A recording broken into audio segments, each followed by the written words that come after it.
Can I add something? I think what if you take the good and evil out of yourself, like these ideas from your own being, you will meet God there too. You don't have to actually go to Jannah to see God. That's what I think. Hmm. That's what I feel like you have the potential to see God within you and in other people's eyes as well and in everything if that idea of good and evil doesn't exist because you would not be measuring the world. You would be beyond it. But I guess I don't think we have to wait for the Jannah. I really don't think.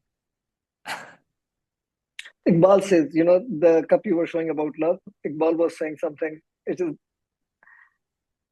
मुझे मेरी इबादत के बस मोहब्बत दे दे. In, in return of my ibadat, in my praying, give me love.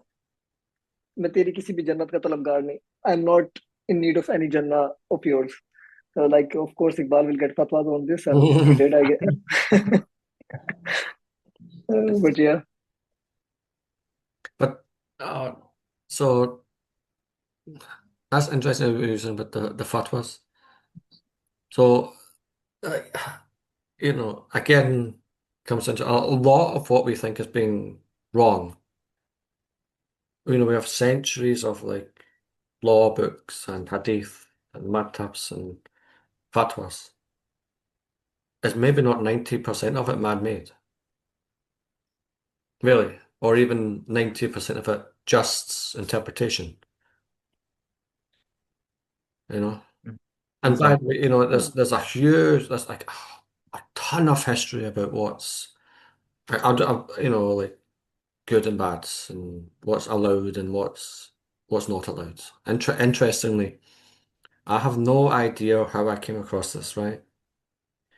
But there's the law that says that the woman's voice shouldn't be heard by someone that's not, her husband or her family members.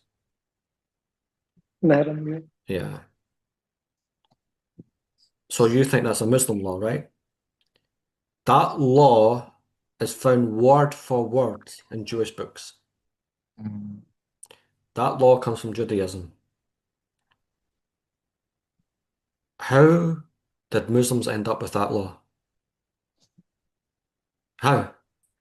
There's There are plenty of many things that yeah, we agree on with because other scriptures. yeah, but what often, and this is one of those favorite things that certain groups that begin with a T and that